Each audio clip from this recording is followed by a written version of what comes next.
Hello everyone, मैं Anand Arora, AFJ computer classes Jaipur से।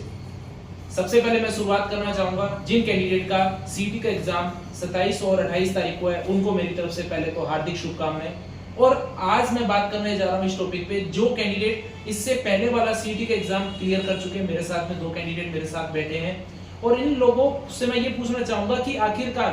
पहले के सीटी के एग्जाम में और इस सीटी के एग्जाम में क्या हुए बदलाव, और साथ में कैंडिडेट को किन किन बातों पे ध्यान रखना चाहिए, क्वालिफाई करने के लिए किन चीजों का ध्यान रखें, क्या वहां पे ऐसी कोई मिस्टेक कैंडिडेट से हो सकती है जिनसे अच्छा खासा कैंडिडेट क्वालिफाई होने से रह जाए, ताकि उन लोगों को क्या दिक्कत होगी कि इससे रिलेटेड जितनी भी अंतर्गत भर्ती आएगी उनमें आप लोग अप्लाई नहीं कर पाएंगे। और इन बातों का ध्यान रखना इसलिए जरूरी है, आप सबको पता है कि इस एग्जाम के बाद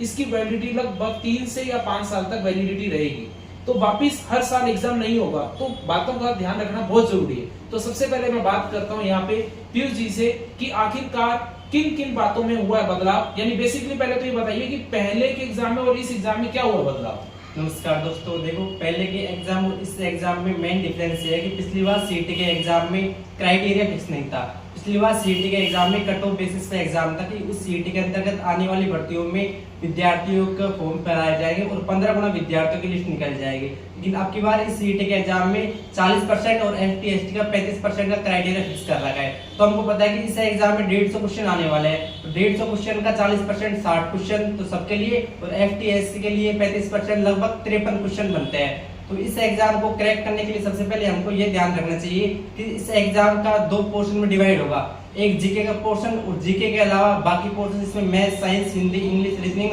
और अपना कंप्यूटर का सिलेबस आएगा। एग्जाम में पेपर को करते समय हमें ये सबसे बड़ी सावधानी रखनी चाहिए कि अब की बार एक 500 विकल्प हमारे सामने ओएमआर शीट में मौजूद होगा, तो उस विकल्प के साथ हमें कैसे काम करना है इस बात का हमें ध्यान रखना चाहिए कि 500 विकल्प ज्यादातर उन एग्जामों के लिए में काम आता है जिससे एग्जाम में नेगेटिव मार्किंग होती है, और हम जानते हैं कि हमारे बोर्ड ने इस बार सीटी के एग्जाम में भी नेगेटिव मार्किंग का प्रावधान नहीं रखा है पिछली बार की तरह। तो हमको 150 क्वेश्चनों में से सबसे पहले 150 क्वेश्चन अटेम्प्ट करने हैं, क्योंकि इस एग्जाम में कोई नेगेटिव मार्किंग नहीं है। तो हमको किसी भी विकल्प में 5वां विकल्प का नहीं बढ़ना है, हमको सब में 4 ऑप्शन के साथ ही 4 ऑप्शन में से ही उनका आंसर देना है। तो इस एग्जाम में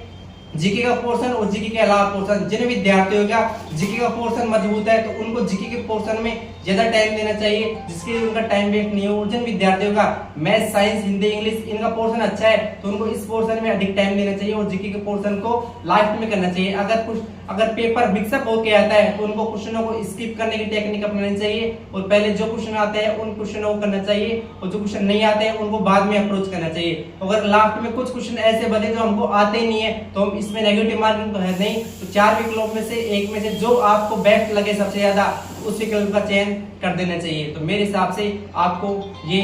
सबसे अच्छा रहेगा और आप सभी को बेस्ट विशेष सीटी एग्जाम